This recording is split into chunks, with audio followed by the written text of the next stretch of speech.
আজ 5 বছর পর বাসায় ফিরলাম। সবাইকে বেশ খুশি দেখলাম, শুধুমাত্র আমার বউকে না। জিজ্ঞেস করলাম, তোমার কি হয়েছে, মন খারাপ তোমার? তখন আমার স্ত্রী বলে উঠলো, না আমার কোনো সমস্যা নাই। স্ত্রী তখন আমাকে বললো, তুমি এখন একটু রেস্ট নাও, আমি তোমার জন্য ঠান্ডা পানি নিয়ে আসি। আমি তখন বললাম ঠিক আছে। যখন আমার স্ত্রী পানি আনার জন্য যাচ্ছিল, তখন সে কুড়িয়ে কুড়িয়ে হাঁটতেছে। আমি তখন আবার জিজ্ঞেস করলাম, তুমি কুড়িয়ে কুড়িয়ে কেন হাঁটছো, তোমার পায়ে কি হয়েছে? স্ত্রী তখন উত্তর দিল, পায়ে একটু ব্যথা পেয়েছিলাম, তাই এমন হয়েছে। আমি তখন বললাম, ও তাই? ও বললো হ্যাঁ। আমি তখন তাকে বললাম, শোনো, আমার শরীরটা অনেক ক্লান্ত, এখন আমি একটু ঘুমাই, এছাড়াও বিকালবেলা কিন্তু ঘুরতে বেরোবো। তখন আমার স্ত্রী বললো, ওকে ঠিক আছে। এরপর 6-5 ঘন্টা পর ঘুম থেকে উঠলাম। ঘুম থেকে ওঠার পর স্ত্রীকে বললাম, চলো ঘুরতে বেরোই। স্ত্রী তখন বললো, ঠিক আছে চলো। আমি তখন স্ত্রীকে বললাম, আরে পাগলি, এভাবে যাবে নাকি? তোমার পছন্দের নিনসার যা পড়ো, কপালে একটা কালো টিপ দাও এবং হাত বাইরে স্বর্ণের জিনিস পড়ো। তখন স্ত্রী একটু হাসলো আর বললো, আমি এগুলো কোথায় পাবো? আমার একটা জামা আর একটা শাড়ি ছাড়া আর কিছু নেই। আমি তখন স্ত্রীকে বললাম, তুমি কি আমার সাথে মজা করো? স্ত্রী তখন আমাকে বললো, আমি তোমার সাথে মজা করতে যাবো কেন, যা সত্যি তাই তো বললাম। আমি তখন আকাশ থেকে পড়লাম এবং আমার স্ত্রীকে বলতে শুরু করলাম, আমি তো 6 মাস পর পর তোমার জন্য নীল শাড়ি কেনার জন্য টাকা পাঠাই, এমনকি তোমার গহনা কেনার জন্য টাকা পাঠিয়েছি মায়ের কাছে। এছাড়া প্রতি মাসে তোমার হাত খরচের জন্য 2000 টাকা করে দিই। তখন স্ত্রী বলে উঠলো, ভালো। আমি তখন বললাম, ভালো মানে কি? তোমাকে যখন বলতাম তুমি তো বলতে সবাই আছে।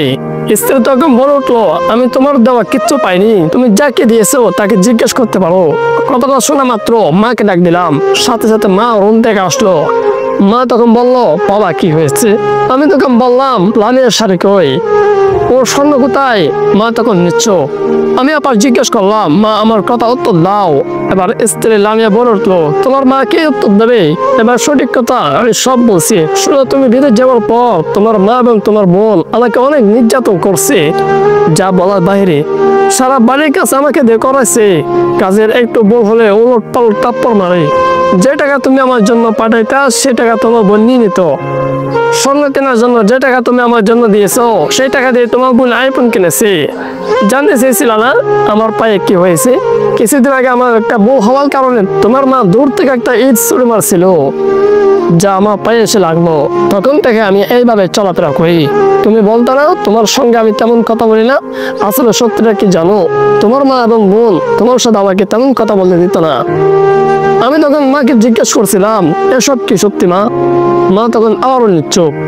আমার অনুপস্থিতি তোমরা আমার বউয়ের সাথে এমন আচরণ করছো, কাজের মেয়ের মতো রেখেছো, মাছি, আমি এসব বিশ্বাস করতে পারছি না। মা তখন বলে উঠলো, বাবা তুই আমাকে ক্ষমা করে দিস। আমি তখন বলে উঠলাম, চুপ করো মা। আমি তখন আবার বলে উঠলাম, ভাবতেও পারিনি তুমি এতটা নিচে নামতে পারো। বোন তখন বলে উঠলো, ভাইয়া আমাকে ক্ষমা করে দে। কথাটা শোনা মাত্র হাসিব বোনকে একটা খসে থাপ্পড় মারলো। এরপর হাসিব বলে উঠলো, এর রুম থেকে তোমরা এখন বেরিয়ে যাও, তোমাদের সাথে বর্তমানে আমি কোনো কথা বলতে হাঁটছি না। মুহূর্তে দুজন রুম থেকে বেরিয়ে যায়। হাসিব তখন স্ত্রীকে অনুরোধ বিনয় করে বলছে, লামিয়া তুমি আমাকে ক্ষমা করে দাও, আমি সত্যি এসব কিছু জানতাম না।